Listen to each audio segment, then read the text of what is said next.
The branch manager I'm about to talk to wants to build his production to $1 billion per year. And he knows in order to do that, he needs to have more higher producing loan officers. However, he also knows if he wants to have higher producing loan officers, he needs rock star operations. And so his biggest bottleneck is, how do I hire enough people, rock stars, in order to support the production that he wants to get? My guest co-host and I, we talk with him how to hire great people and to get a lot of them very quickly. All of this in the next segment of the Loan Officer Hotline. So you and I, obviously, Steve, we've talked a bunch in the past and stuff, but kind of fill in where you're at, where you wanting to go, and what's the thing that you feel is getting in the way of that? To me right now, man, honestly, it's like being the number one branch is great, but to me, I really want to get to $1 billion. And for me to get there, it's really scaling the right way with A+ processing, right? A+ staff. Because right now we all know A+ staff, that's a unicorn. Less than 10% are A+, those go-getters. So that's what I'm looking for right now, because we're growing. We're recruiting more people. We're getting busier as it is. Because then two most important things for me and my team, at least, is protecting the agent commissions and the agent reputation. And the only way to do that is you have a right process and the right team. So that's what we're doing right now. But it's just scaling because we're growing fast. So getting the right people into play. Mm-hmm. How are things going now, like with your setup, your process? Is that feeling strong, or is that feeling a little shaky? Because the reason I say is before we scale, they say nail it, then scale it. Do you feel that your process is currently where it needs to be, and then it's just a matter of finding the people to duplicate, or is the system that you currently are doing is that it could be improved first? So it could be improved. So that's the reason why I've actually joined leadership coaching. So in the last 45, 60 days, I've already put some things into place.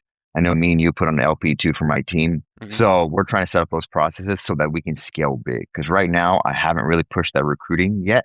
And I'm going to in the next 30 to 45 days, once we set up the foundation to replicate and just scale. Now, are you hiring? Obviously, the LP what you got from us is not local, but are you open to hiring anywhere, or are you only looking for doing local? Just more out of curiosity. Anywhere. Right now, I have 2 Wise Hire posts just automatically going every single time.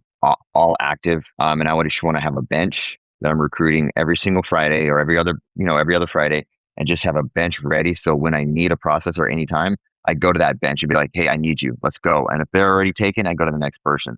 So that's what I'm building right now, is that bench of solid A+ processor. Okay. You're getting your stuff in place there. So is it just timing, or is there something else that's kind of getting in the way right now for just executing on that? Right now is really timing and finding the right people. That's the thing.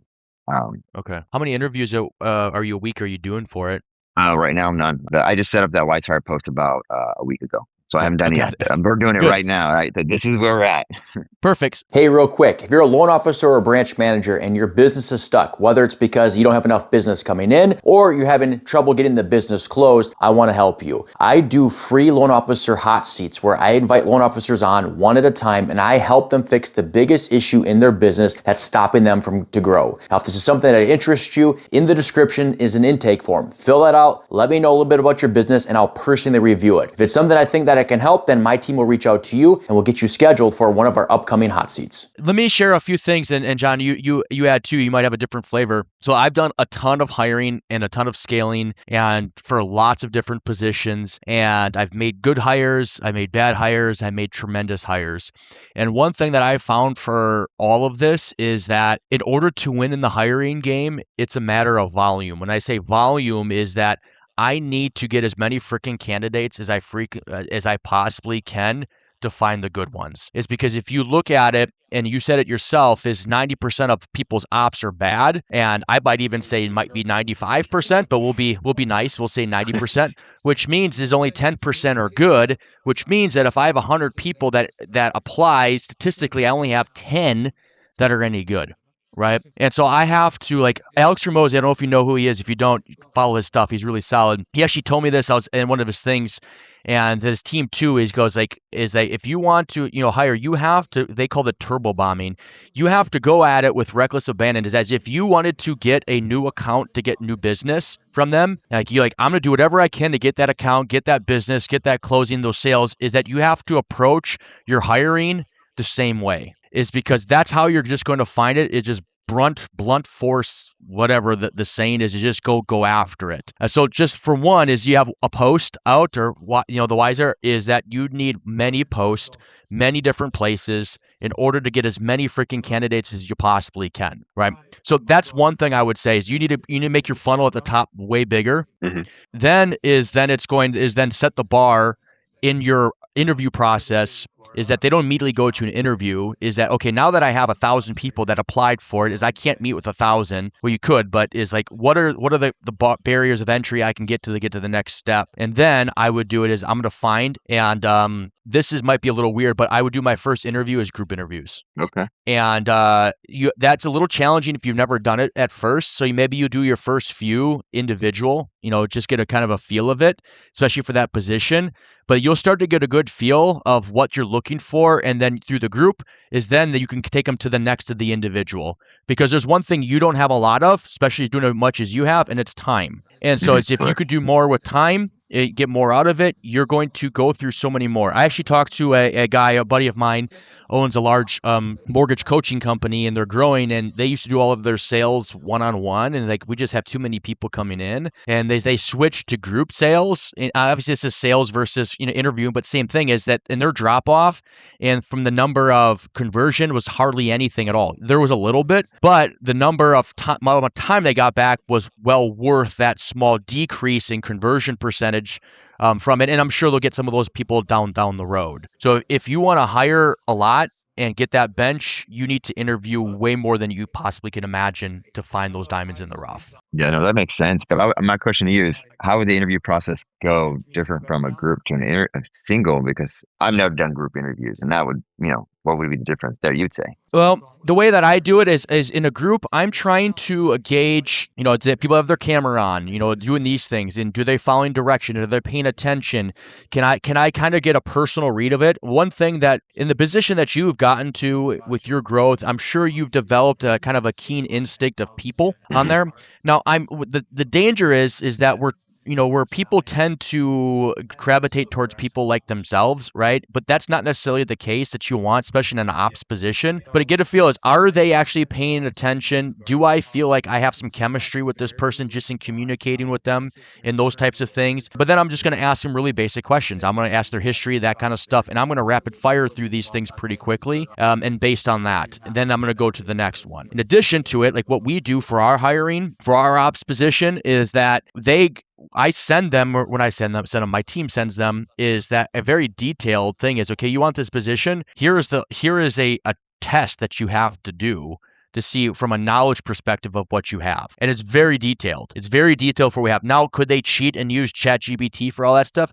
Yes, but that's why then you have the follow-up interviews and that kind of stuff to see how much of it's innate knowledge versus how much of it is look-up knowledge. But I'm using that to whittle on chemistry, fit, culture, that type of thing. That makes sense. John, if you were to have to hire a bunch of people quickly as possible, what's your approach? So I'll tell you, so I was at Rocket for a really long time, and as a director there, I was a vice president there. So I was hiring and firing, just nonstop, if you can imagine. And so you do have to start to learn like what's faster ways. So I always think about their ability to think fast on their feet. That's usually what we need in our space. So here's something that I love doing, and it works very, very well in a group setting. So have a bunch of dry erase markers. I promise you it works so well, and it makes them so nervous, but you want that.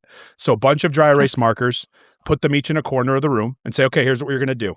I'm going to give you 1 minute. I'm going to start my timer. And what I want you to do is write down as many words as you can about what you think it takes to be a great loan officer, a great processor, a great LOA, whatever it is. I'm going to give you 1 minute. I'm going to give you the first one in case you're nervous. And you guys, you can all use this one, smile. And I always give them smile because everybody thinks of that first. It's too easy. So I want to get rid of the easy one. And so I'll say, okay, smile is your first one. Are you guys ready? All right, go ahead and write down smile. I'll give it a second. Hold on. And time. Start. Here we go. And then I'll just sit for a minute and I'll just walk around the room and I'll start seeing them type right away. And you will pick up so quickly on somebody's ability to think on the fly fast, which is what you need most of. Now, let me be clear with you. I'm not going to sit here and tell you the statistics are X, Y, or Z. It's not. But I will say I did find a really good amount of success because those that think that fast on their feet just tend to think of solutions quicker. I'm not saying that people that think slower there aren't great loan officers. There's many that turned out to be very, very good. And there's many that I hired because I love the words that they use or they use different words. So I even pay attention to that. That'll let me know just where you're at mentally. Not a big deal, but if someone's using big words, that's not always a good thing. It's like, whoa, you might overcomplicate the process. That might not be good for our team. And so I pay attention to all of that. And it was a little trick that I did in group settings, and it worked really, really well. So that's just a tip I'd love to give you. Perfect. What is your take on disc assessments? Just curious. Clifton Strength Finder is, to me, the reason I love Strength Finder is because if they take too long to answer a question, you get about 4 seconds to answer, it goes to the next question. So it doesn't give them enough time to think about it. And that's the one I use. I still use it religiously. It's about $50, but if they're really committed, then the $50 investment is worth it. So between you and I do make all my hires go through that process. But I use Strength Finder personally as opposed to Disc. Disc is great too. I've just found more success with Strength Finder. You say Clifton Strength Finder?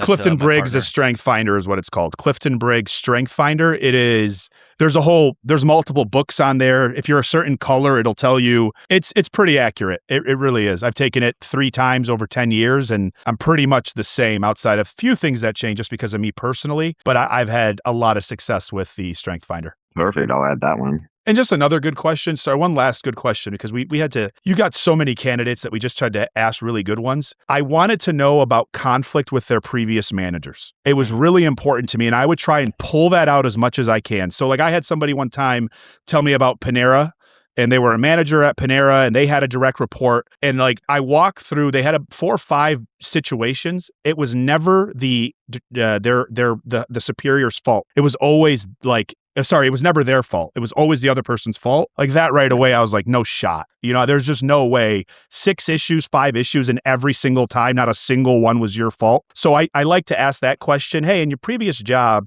did you ever get into a conflict situation with the manager that you resolved? How did you go about resolving that? And what was the specific issue? If they can't give you the specific issue, or it's like you've never dealt with conflict, that's a problem for me because we're dealing with loans. Things die. Tough conversations have to be had. And you can't tell me one conflict conversation you've had. That's not going to work. So those 2 things have served me very, very well over the last 13 years. Yeah, that's a great question. That's a question I like to ask the processors and ops staff, but I ask it versus as a loan officer. If there's an opportunity where you had it where a loan officer, how did you overcome that? Because really I want them to know how they're going to, the loan officers, the staff, they're the ones that, I want to make sure they're taken care of as well. So how did you overcome? That's a good one. I never do manager, but that's a good one. That's good. No, that's actually, I didn't do what you do. Now I'm like, well, why don't I ask that? So that's how I'm adding it to my repertoire. So thank you. Steve, man, is that helpful? What else, man? Is there anything else you want to talk about?